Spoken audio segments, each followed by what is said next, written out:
Hello students, आशा करता हूँ कि आप सभी लोग स्वस्थ एवं सुरक्षित होंगे और अपनी फिजिक्स की पढ़ाई शुरू कर दिए होंगे। जैसा कि आप जानते हैं, आपके विद्यालय चिल्ड्रन पब्लिक इंटरमीडिएट कॉलेज द्वारा ऑनलाइन स्टडी की व्यवस्था की गई है, जिसके तहत मैं एक नई ऊर्जा के साथ एक नया वीडियो लेकर आपके सामने आज उपस्थित हूँ। कल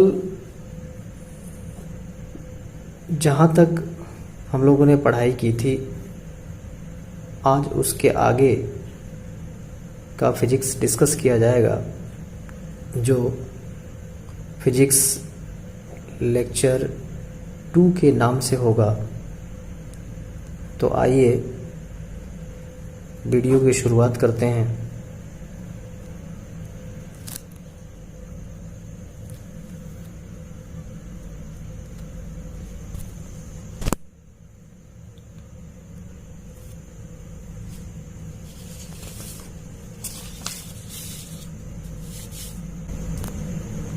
कल जो भी पढ़ाया गया था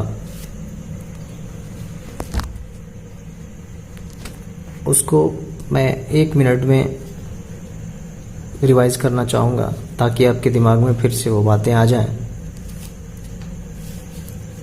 कल हम लोगों ने वैद्युत आवेश के बारे में डिस्कस किया था कि वैद्युत आवेश है क्या।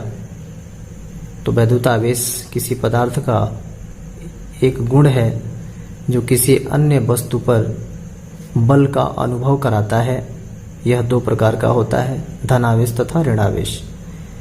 आप ये भी जानते हैं कि धनावेश और ऋणावेश एक दूसरे को आकर्षित करते हैं, जबकि धनावेश एक दूसरे को धक्का देते हैं, रिपेल करते हैं, और ऋणावेश को रिपेल करते हैं, यानी कि धक्का देते हैं। अब आइए, जैसा कि कल हमने बताया था कि कुछ महत्वपूर्ण बिंदु हमने आपके लिए नोट कर रखा है। इसमें से कल हमने कुछ बता दिया था। आज जो है ये जान लीजिए कि कोई वस्तु धनावेशित कब कही जाती है और ऋणावेशित कब कही जाती है। तो जब किसी वस्तु से एक इलेक्ट्रॉन अगर निकाल दिया जाए तो वह वस्तु धनावेशित कही जाती है, क्योंकि एक ऋणावेश निकालने के बाद धन आवेशों की संख्या ज़्यादा हो जाती है as a comparison to electron. क्योंकि इलेक्ट्रॉन निकालने से पहले वह वस्तु उदासीन था, यानी कि जितना धनावेश था उतना ही उसमें ऋणावेश था। एक ऋणावेश निकाल दिया गया, इसका मतलब एक ऋणावेश उस वस्तु में कम हो गई, जिसके वजह से धन आवेश की संख्या उसके कंपैरिजन में बढ़ गया। या ये कहें कि एक ऋण आवेश ला करके उस वस्तु में डाल दिया गया। तो क्या हुआ?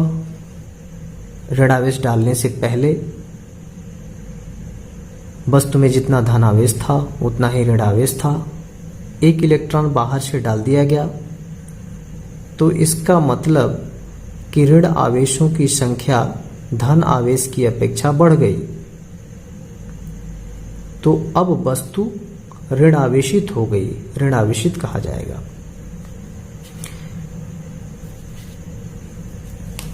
अब बात करते हैं कि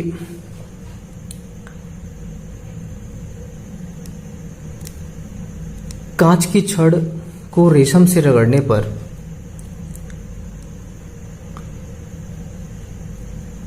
कांच की छड़ से कुछ इलेक्ट्रॉन रेशम के कपड़े पर चले जाते हैं। इसका मतलब ये हुआ कि कांच की छड़ पर धन आवेशों की संख्या ज्यादा हो गई और ऋण आवेशों की संख्या में कमी आ गई, क्योंकि ऋण आवेश कांच की छड़ से रेशम के कपड़े पर चला गया।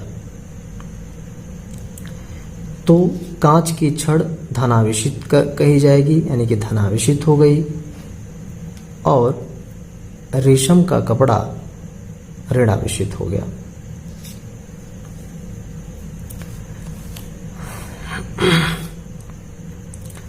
इसके बाद आगे का जो पॉइंट है वो है एम्पियर और फैराडे।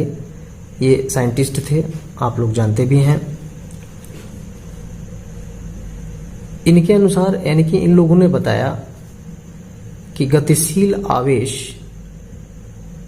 चुंबकीय क्षेत्र उत्पन्न करता है और गतिशील चुंबक विद्युत धारा उत्पन्न करता है।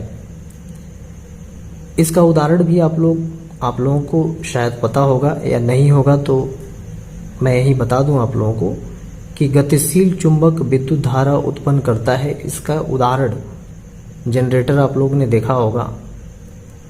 जनरेटर में विद्युत धारा जो उत्पन्न होती है वो गतिशील चुंबक के वजह से उत्पन्न होती है। अगला बिंदु है गुरुत्वाकर्षण बल दीर्घपराशी बल होता है। ऐसा इसलिए कि पृथ्वी पर गुरुत्वाकर्षण बल हर जगह लगता है, जिसके वजह से इसको दीर्घपराशी बल भी कहते हैं। ये तो थे कुछ महत्वपूर्ण पॉइंट्स जिसको डिस्कस करना था आपके साथ। अब आगे बढ़ते हैं और इसके बाद का टॉपिक है आवेश की ध्रुवता, polarisation of charge. Polarisation of charge का मतलब कि धन आवेश और ऋण आवेश अलग अलग हो जाएं, यानी कि स्पष्टतः वह अलग अलग दिखाई दें। जैसे वो एक साथ मिलेंगे तो उदासीन कहलाएंगे, उदासीन हो जाएंगे, न्यूट्रल हो जाएंगे। तो ध्रुवता का मतलब हुआ कि ऋणावेश को अलग और धन आवेश की पहचान अलग अलग अगर कर दी जाए, दोनों के बीच में मतलब अंतर स्पष्ट हो, तो इसको कहते हैं आवेश की ध्रुवता। परिभाषा लिखी हुई है, वह गुण जो दो प्रकार के आवेशों के बीच अंतर स्पष्ट करता है, आवेश की ध्रुवता कहलाता है। मतलब वही हुआ कि ऋणावेश अलग, धनावेश अलग, यानी कि दोनों के बीच अंतर स्पष्ट हो सके। इसके बाद का जो टॉपिक है ये कोई बहुत बड़ा टॉपिक नहीं है, इसको आप लोग नोट कर लेंगे। इसके बाद का जो टॉपिक है चालक, कंडक्टर, इसके बारे में आप लोग जानते हैं। फिर भी मैं इसमें बताना चाहूँगा कि इसके जो प्रकार हैं उस प्रकार के बारे में शायद आप लोगों को पता नहीं होगा। चालक, जिसको इंग्लिश में कंडक्टर बोलते हैं, यानी कि वह पदार्थ होता है जिसमें विद्युत धारा आसानी से प्रवाहित हो जाए, यानी कि जिसमें विद्युत धारा आसानी से प्रवाहित हो, जैसे चांदी, कॉपर, एल्युमिनियम, लोहा आदि। यहाँ पे महत्वपूर्ण आप लोगों के लिए यह है कि आकार के आधार पर चालक तीन प्रकार का होता है: ठोस चालक, तरल चालक, गैसीय चालक। ठोस चालक यानी कि सॉलिड कंडक्टर, जैसे चांदी, सोना, तांबा, लोहा आदि आदि, बहुत से एग्जाम्पल हो सकते हैं। ये ठोस अवस्था में होता है और इसमें विद्युत धारा आसानी से प्रवाहित हो सकती है। दूसरा है तरल चालक, जैसे पारा, जल, अमोनियम क्लोराइड, सल्फ्यूरिक एसिड आदि। ये सब तरल अवस्था में होता है और इसमें विद्युत धारा आसानी से प्रवाहित हो सकती है, इसलिए यह भी चालक है लेकिन तरल चालक है। नाम इसका अलग है। गैसीय चालक जैसे नियॉन, हीलियम, आर्गन, इसमें भी विद्युत धारा प्रवाहित हो सकती है और ये गैसीय अवस्था में होता है, इसलिए इसको गैसीय चालक बोलते हैं। तो आपके लेवल से ये जो है 3 प्रकार इसके होते हैं। ये महत्वपूर्ण जानना था आपके लिए। बाकी तो चालक के बारे में आप जानते थे। अब आइए बात करते हैं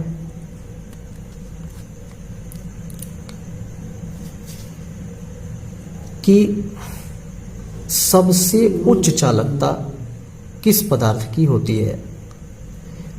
तो सबसे उच्च चालकता चांदी की होती है, लगभग 98%। इसके बाद दूसरे नंबर पे आता है तांबा की चालकता जो 90% होता है। तीसरे नंबर पे आता है एल्यूमिनियम की चालकता जो 70% होता है। इसके बाद पीतल 48% आदि आदि। लोहा की चालकता जो होती है वह तांबे की अपेक्षा 9 गुना कम होती है। यानी कि सबसे बेहतर यानी कि लोहे से बेहतर तांबा होता है और तांबे से बेहतर चांदी होता है। अब आइए बात करते हैं विद्युत रोधी की, जिसको इंग्लिश में बोलते हैं इंसुलेटर। इसके बारे में भी आप लोग जानते हैं कि वे पदार्थ जिनमें विद्युत धारा का प्रवाह न हो उसे हम विद्युत रोधी कहते हैं। या परिभाषा भी लिखा गया है कि समान परिस्थितियों में जिनसे बहुत कम धारा प्रवाहित हो विद्युत रोधी कहलाता है। उदाहरण जानते हैं आप लोग, जैसे लकड़ी, पत्थर, ईंट आदि।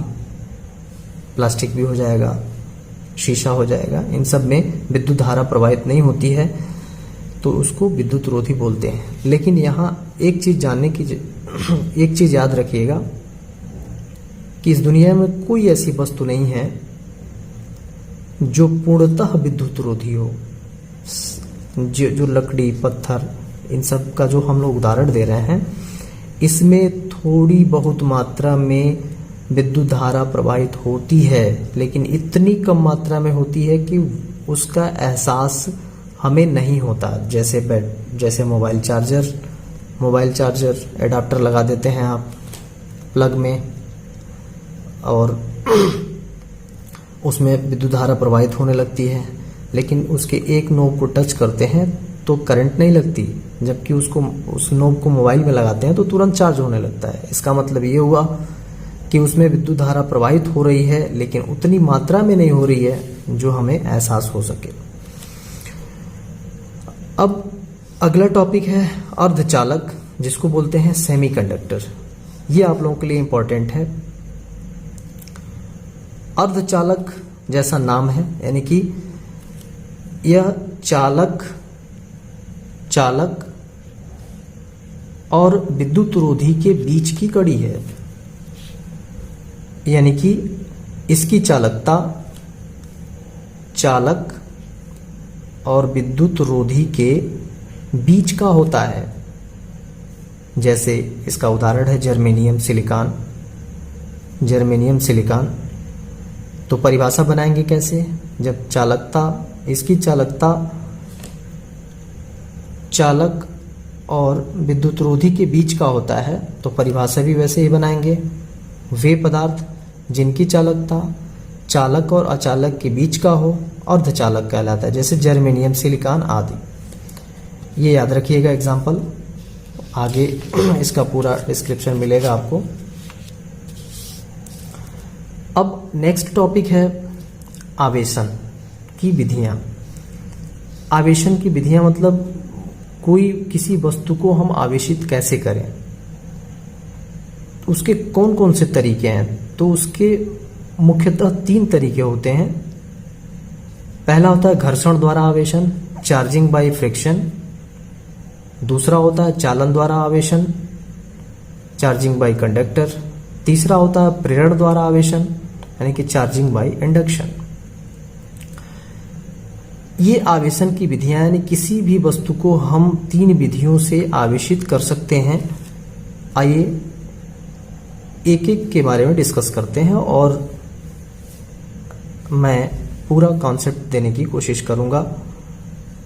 आप लोग मेरे साथ पूरा कंसंट्रेशन के साथ बने रहें। घर्षण द्वारा आवेशन का मतलब, घर्षण का मतलब आप समझते हैं, घर्षण मतलब रगड़ाव, रगड़, दो वस्तुएं आपस में रगड़ी जाएं। तो आपस में रगड़ने पर के कारण अगर वस्तुएं आवेशित हो जाएं तो यह घर्षण द्वारा आवेशन कहलाता है।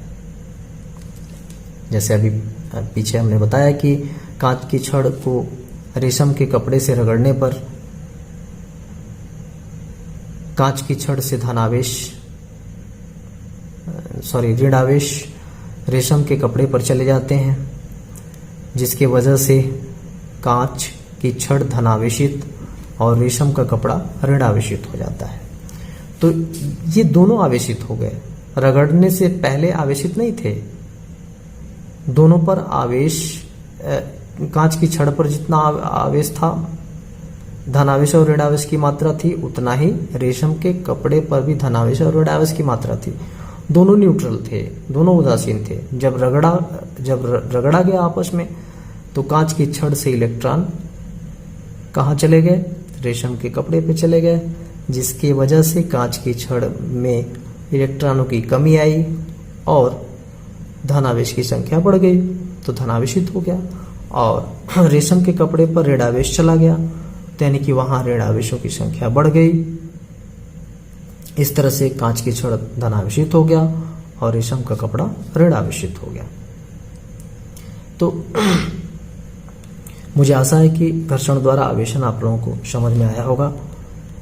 आगे बढ़ते हैं।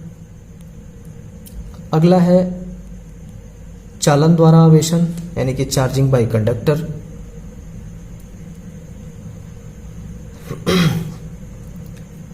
चालन द्वारा आवेशन का मतलब हुआ किसी आवेशित वस्तु को किसी अनावेशित वस्तु से स्पर्श करा दिया जाए, यानी कि टच करा दिया जाए।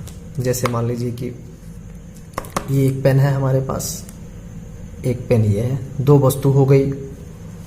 ये पेन आवेशित है, ये आवेशित नहीं है, अनावेशित है, न्यूट्रल है, ये उदासीन है, और ये आवेशित है। तो चालन का मतलब हुआ कि इसको इससे टच करा दें।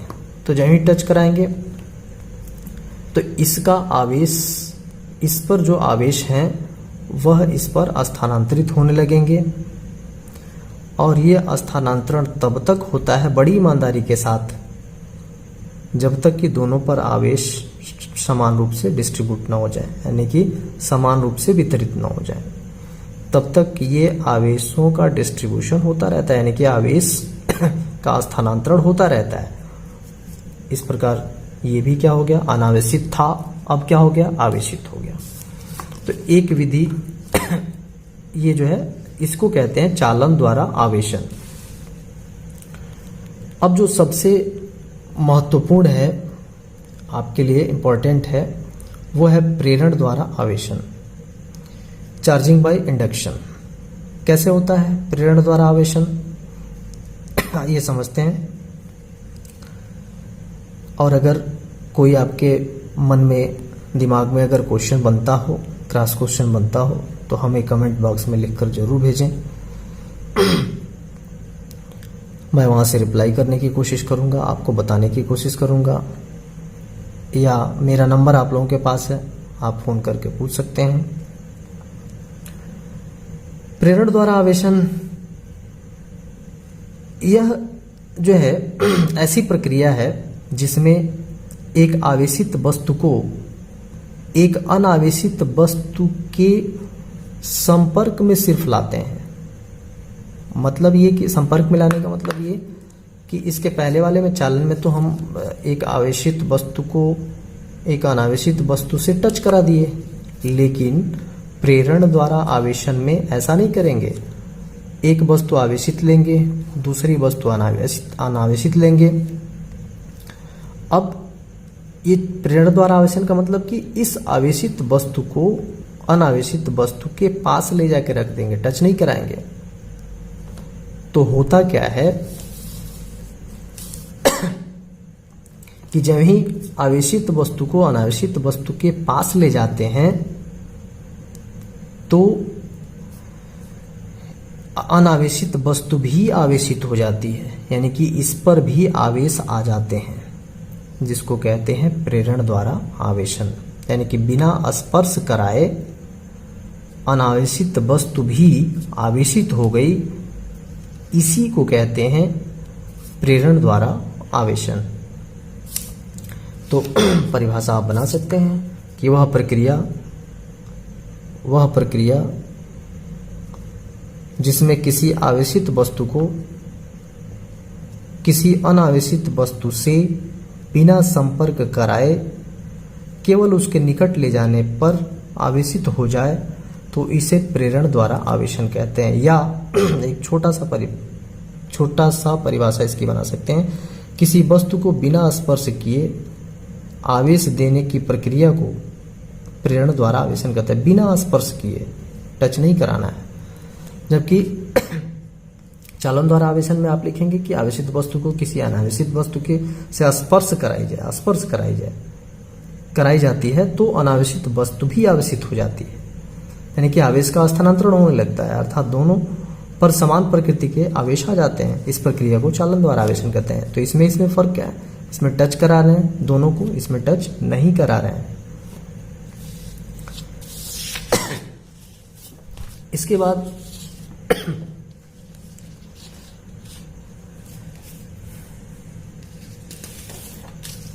नेक्स्ट, इसी को आगे बढ़ाते हुए प्रेरण द्वारा आवेशन के उदाहरण। अब आइए उदाहरण के माध्यम से प्रेरण द्वारा आवेशन को समझते हैं। पूरा कंसंट्रेट होके मेरी बात सुनिएगा, सुनने की कोशिश करिएगा, 100% आपको समझ में आएगा। प्रेरण द्वारा आवेशन का जो उदाहरण है, तो इसमें एक अनावेशित गोला ले लेंगे, यानी कि जो आवेशित नहीं है, और एक छड़ ले लेंगे, या कोई भी वस्तु ले सकते हैं जो क्या हो, आवेशित हो। तो अब बात आती है कि आप गोले को, अनावेशित है, अनावेशित गोले को ही आपको आवेशित करना है। तो अब आप पहले धनावेशित करना चाहते हैं इसको कि ऋण आवेशित करना चाहते हैं, ये पहले आप डिसाइड कर लें। तो चलिए मेरे अनुसार मैं डिसाइड कर रहा हूं कि गोले को जो है धनावेशित करना है। मान लीजिए अनावेशित गोले को धनावेशित करना है। तो जब धनावेशित करने का पर्पज आप लेके चलेंगे तो आपको जो छड़ लेंगे वह कैसा लेंगे, ऋण आवेशित लेंगे। ये अनावेशित गोला है, इसको धनावेशित करना है तो आपको ऋण आवेशित छड़ लेनी पड़ेगी।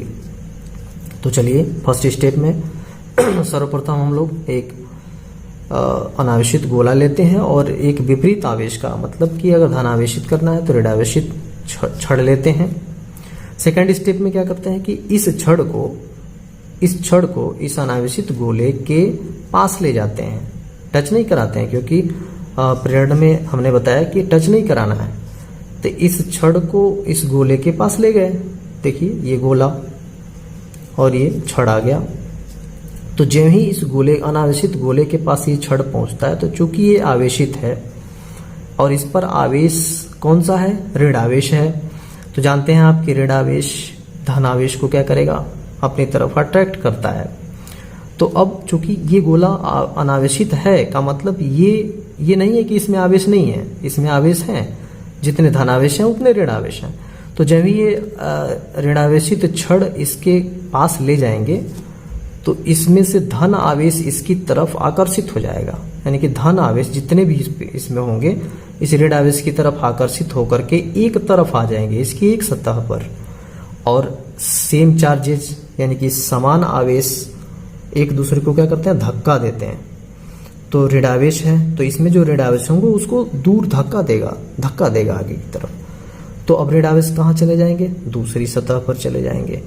धन आवेश इसकी तरफ आ गए और ऋण आवेश इसकी तरफ चले गए।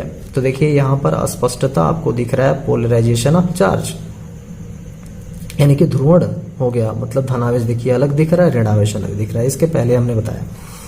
तो अब देखिए ये धनावेश एक सतह पर धनावेश आ गया, दूसरे सतह पर उसके अपोजिट साइड में क्या आ गया, ऋणावेश चले गए।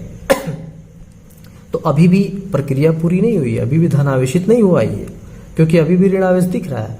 तो अब क्या सोचेंगे कि किसी तरह से इस ऋणावेश को हटा दें और इस छड़ को भी हटा दें, तो ये धनावेशित हो जाएगा, क्योंकि धनावेशित का मतलब इस पे धनावेश होने चाहिए। तो अब थर्ड स्टेप में क्या करेंगे कि अगर यहाँ पे एक चीज और सोचिए कि अगर ऋणावेश, ये छड़ को अगर हम हटा दें एकाएक, छड़ को मान लीजिए हटा दें, ये धनावेश इधर आ गया, ऋणावेश इधर आ गया, उसके बाद छड़ को अगर हटा दें तो फिर क्या होगा, अब पहली स्थिति बन जाएगी, फिर धनावेश बड़ी जल्दी से ऋणावेश के साथ मिल जाएंगे, दोनों मिल जाएंगे, तो पहली अवस्था हो जाएगी, अनावेशित वाली अवस्था हो जाएगी। तो ये नहीं करना है। तो आप सोचेंगे क्या कि ऋणावेश को यहां से खत्म करें।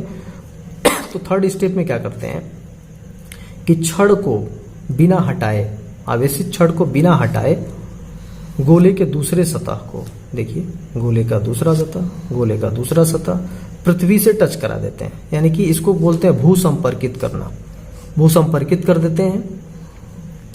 जब भी भूसंपर्कित करते हैं तो ये जो इलेक्ट्रॉन थे, ऋणावेश थे, वो कहाँ चले जाते हैं, पृथ्वी में चले जाते हैं। पृथ्वी में चले गए, देखिए ये सब जा रहे हैं, जितने इलेक्ट्रॉन थे, ऋणावेश था, वो कहाँ चला गया, पृथ्वी के अंदर चला गया, जब ही भूसंपर्कित कराया गया। अब जब ही ये पृथ्वी में चले गए तो यहाँ पर ऋणावेश खत्म हो गए। तो अब इस छड़ को हटा लीजिए, और इस छड़ को क्या करेंगे, हटा लेंगे। तो जब ही छड़ को हटाएंगे तो अब भाई ऋणावेश तो है नहीं कि दोनों आपस में मिलकर के न्यूट्रल हो जाएंगे, ऋणावेश तो चले गए हैं पृथ्वी में। तो अब कौन बच जाएगा, सिर्फ धनावेश बच जाएगा।